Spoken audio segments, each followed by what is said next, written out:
solution because for us being a small school and rural community, what we heard happening at different schools didn't apply. You know, we couldn't have 3 grade 4 teachers get together.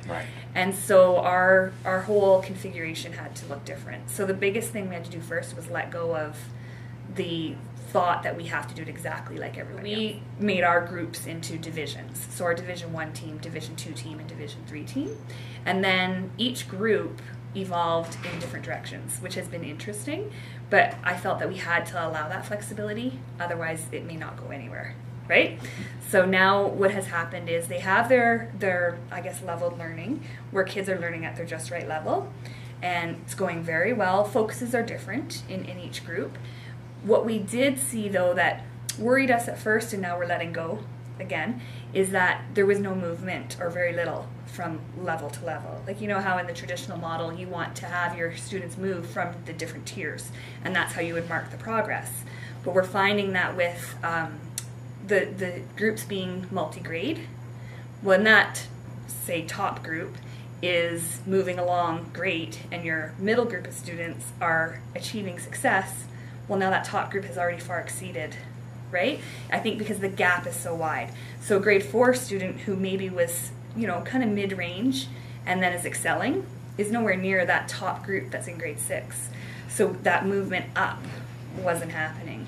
So what we're finding is that they get put into their groups, and then we're differentiating a lot within those groups.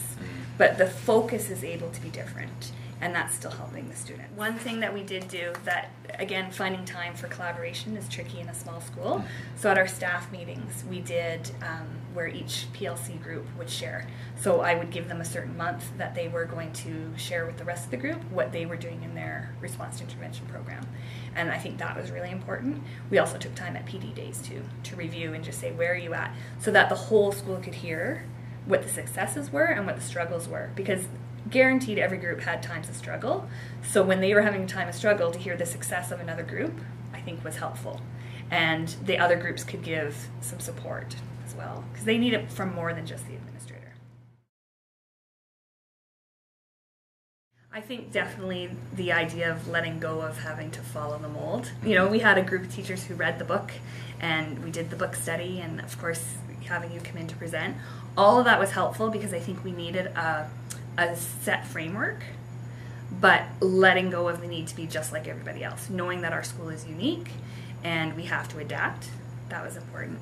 For me as an administrator, I think that framework, like I said, is so important, and making it clear that this is what we're doing as a school, and having that body of support from staff. It won't be everybody, but if we have a good body of support from staff, having that framework of saying, no, this is the direction we're going, so now figure out how I'm dealing, I felt was really important. So changing our terminology in our timetable and setting out specific times where this is where intervention will happen, and communicating that to our public as well.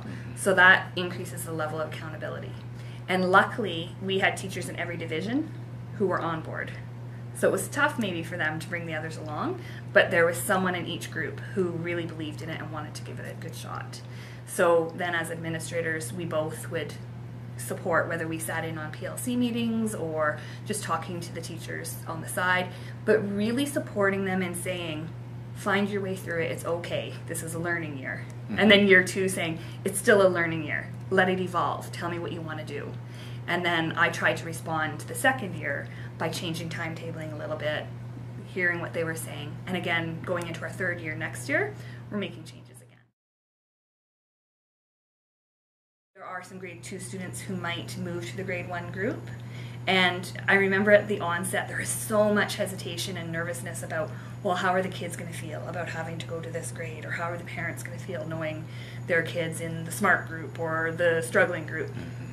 No negative comments from anyone, which is what we had been told during when you were visiting with us, and it's true, because they go to whatever level and they feel successful, right?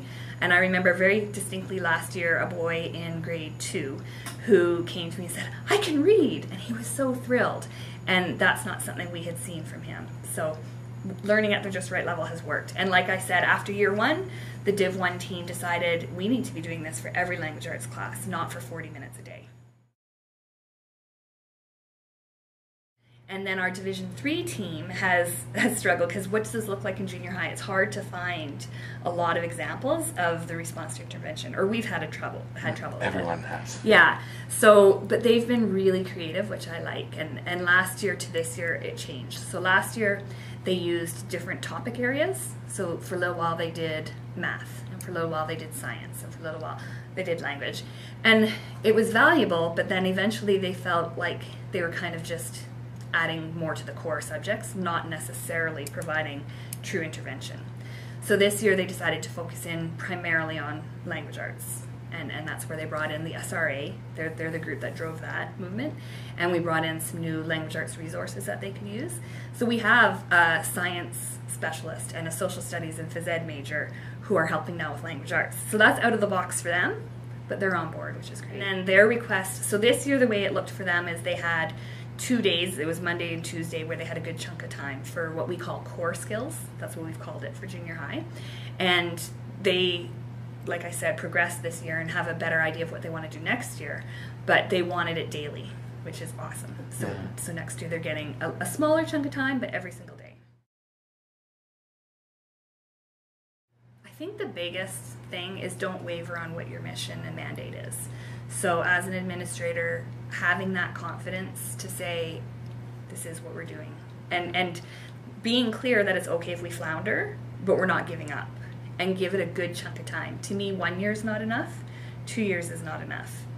3 years, I think we could be making some pretty steady evaluations. Is this worth it or not? I don't anticipate it not being worth it, right? But I think as an administrator, you have to be clear that this is what we're doing, and really finding those people on staff who will bite into it and be with you and really support them. And I think that's the next piece. Support them with time. If you can find time, if you can find release time where you bring in substitute teachers and get your teachers together as creatively as you can with budget constraints, if our small school can do it, I think anyone can do it. So I think that's really important to say, you know, kind of like, I'm making you do this. That's how some people feel, right? But I'm backing you up, and let me know how I can help you. And making sure as an administrator you stay part of the discussion, because often I find staff feel, well, it's easy for you to say you're not in the classroom, right? So get in the classrooms and watch, help, maybe be that extra support person who goes in and works with kids so that you can see. That's been one of the best assets too. I got to see what was happening in that Division 1 group, hands-on. I went in quite a bit because they were having great success early on. So then I could say to the other groups, well, here's what I saw Div 1 doing. I think it was this year, it could have even been last year. Our superintendent had started the year by saying, I think it was last year, fail forward, that failure is okay. And so really making sure that people know that, and that's where that aim at the end comes in, right? You get going and you fire and you make it happen, and then you find your focus if you need to. You know what the overarching focus is, but you'll narrow in on it as you're going through.